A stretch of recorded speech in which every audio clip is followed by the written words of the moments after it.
Resource Watch is brought to you in association with Tebe Investment Corporation.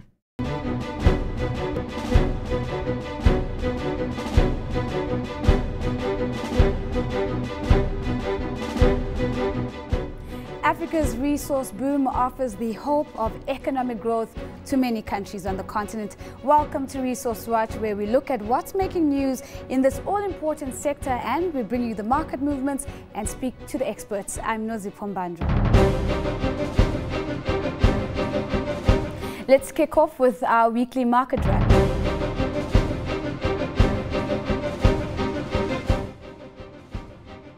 The cost of oil and gas projects in Africa will be significantly higher than in other regions in coming years because of a lack of infrastructure and skills.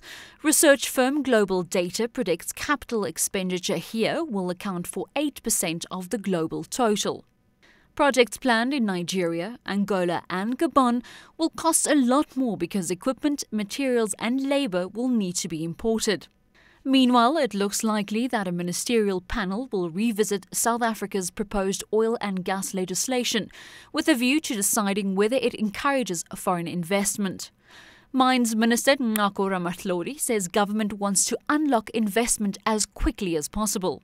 Africa's top gold producer AngloGold Ashanti has appointed Christine Ramon as its Chief Financial Officer from October 1st. Ramon is one of South Africa's top high-profile female executives. She joins as the company is cutting back on its exploration budget to focus on a few major projects. South African gold mining firm Goldfields Limited is one of the world's largest precious metal producers. Listed on both the Johannesburg Stock Exchange and the New York Stock Exchange, Goldfields has earned its name as one of the gold industry leaders. Joining me now on the couch is the Chief Executive of Goldfields, Nick Holland. Nick, thank you so much for making the time to talk to us. Let's start off by looking at the sentiment from the market on the share price. There seems to be quite significant value destruction. How do you respond to that?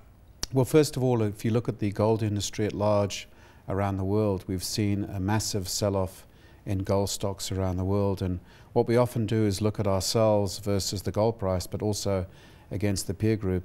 And a lot of companies have come down 60, 70% over the last year or two. So there is a sector problem at the moment. It's linked to the gold price and linked to, in some quarters, the view that the gold price is going to decline further and we haven't seen the bottom. So I think we're in this pack of gold companies that are all under pressure in terms of the share price, so we're not alone. Yeah.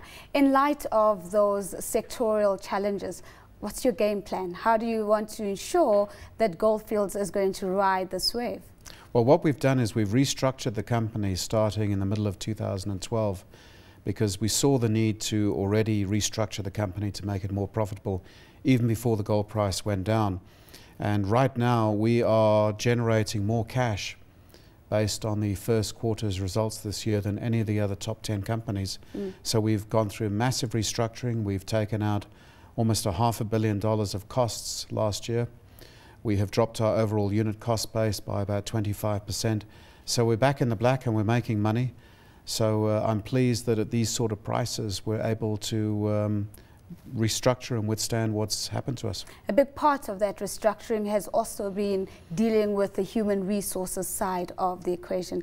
How are you selling the idea to the unions in particular that you're going to continue to lay off workers until you feel that you've got the right balance between the machinery/equipment and the human capital?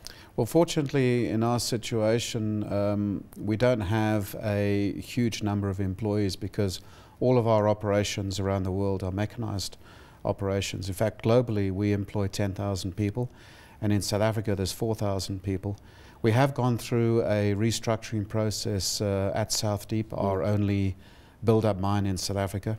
But that's on a voluntary basis where people are invited to come forward if they want to leave, and we have a good package that we'll give them if they want to leave. So we haven't forced people out.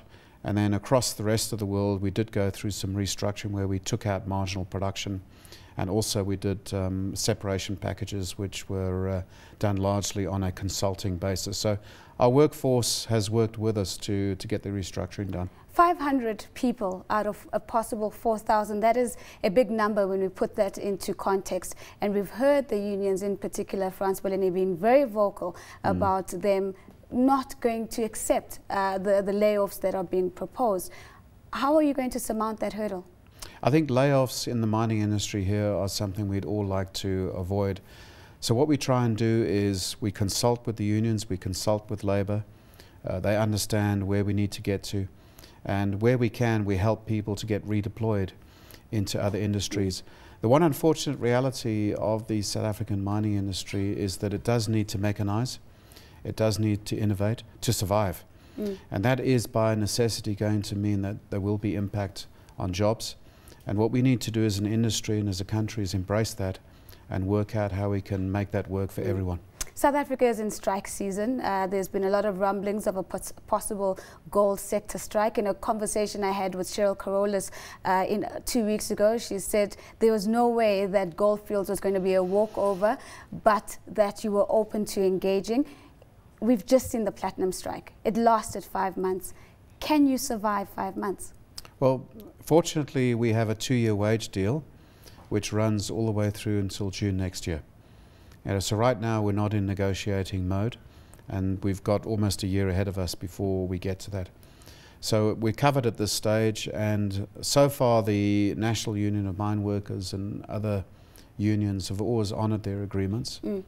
We don't expect that to change. Are you worried that the victory that has been claimed by AMCU from the platinum strike is going to spill over into those negotiations when they kick off next year? Well, I think always in the mining industry, sectors within mining are always looking at settlements in other sectors. That's nothing new. We've had that before, and we've always been watching our platinum brothers and what they are achieving in terms of their increases. Clearly, we have to determine what impact that might have on the gold industry. And remember, the gold industry has different characteristics than platinum. There are different risks and exposures. We have a maturing and declining industry in gold, whereas platinum, I believe, has the potential to grow in future. So there are different dynamics, but we always have to be mindful of what happens in these other sectors. Staying within the sector and perhaps looking at Sibanye Gold, which was unbundled from Goldfields, in hindsight, would you say, given the performance of Sibanye versus the performance of Goldfields, that that was a mistake? Well, first of all, we could never make a mistake because we gave it to our shareholders. All we did is we took the existing company and we said, let's rearrange it into 2 listed pieces of paper and give it to the shareholders.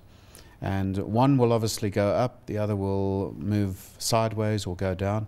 But the net result is we gave a package to the shareholders of 2 shares as opposed to 1 share. So you can never make a mistake. We felt that the reason we wanted to do that transaction was to reduce the exposure that Goldfields had to mature, labour-intensive operations.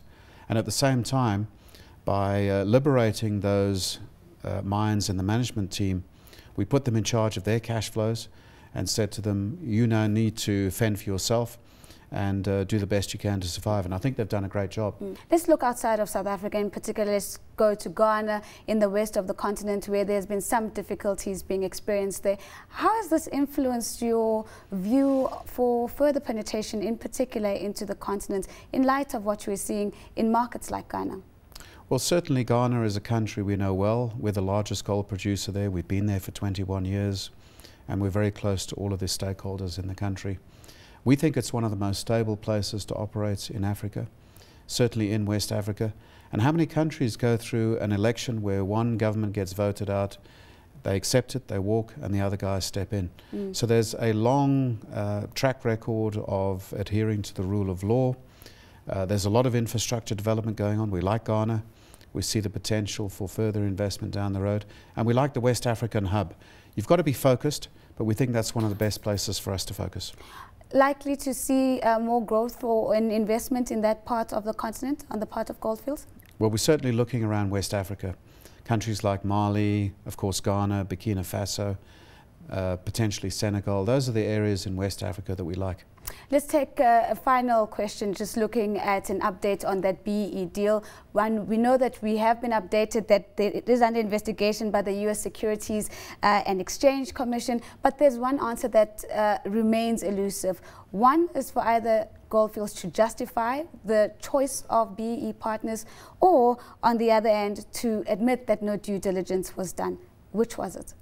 Well, certainly I think the company, the board, the management still believe that the BEE transaction we did was a good transaction, a land-breaking transaction. And what it achieved is that it put a substantial portion of that BEE deal into education and community trusts. That's where the bulk of the deal went. The other thing it did is it achieved a much broader base of empowerment across a whole lot of previously disadvantaged individuals. We put out the list, people can see the list of people, and people can make up their own minds, but as far as we're concerned, we stand by the merits of the transaction and still believe that notwithstanding comments made in the investigation, that it's been a good transaction for Goldfields in the country. Nick, appreciate your time. Thank you so much for making the time to join us. That was Nick Holland, the Chief Executive Officer of Goldfields Limited. Our gem of the week is copper. This metal, with its incredible properties, is one of the most widely used metals on the planet and essential to our everyday lives. Copper is used in wires and in circuit boards. It's cheap and a good conductor of electricity. There is about 14 grams of copper in your cell phone, which makes up 12% of its total weight. The four main metals that we recover from electronic waste typically would be gold, silver, palladium and copper are your four main metals. But then there are other metals, your steel and aluminium and that type of metal that comes out of it. And then obviously your plastics and batteries and things that we also recycle. In terms of a cell phone, typically you'd find that those metals are very small quantities. It's grams.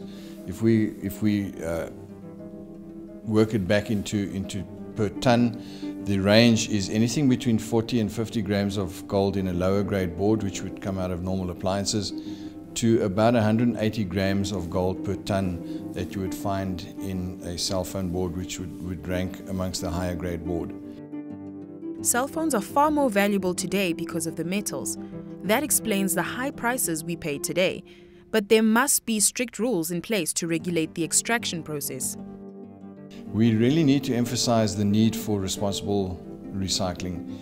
The last thing we want is people to go out and decide that they're going to now dismantle a few devices and start burning them to recover gold. The amounts are so negligible, they're just going to create havoc in terms of smoke that's coming off there. It's a toxic smoke, there's carcinogens in it, it's a health hazard, it's toxic, it's not good for them. So we are governed by the Department of Environmental Affairs, where we have a proper Section 20 permit that has been issued allowing us to operate on our premises here. There's a precious metals refining license issued by the Diamond Board. It's very strictly regulated. We audit it annually on both of these permits. Recovery and recycling of cell phones are in the early stages of development, especially in South Africa. But as it becomes more viable, its environmental impact will be great.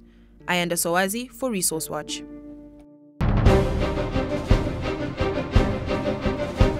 That's it for this week's show. Thank you for joining us. Do stay in touch. Follow me at Nozi Pumbanja. And remember that our show's hashtag is Resource Watch. Until next time, it's goodbye for now.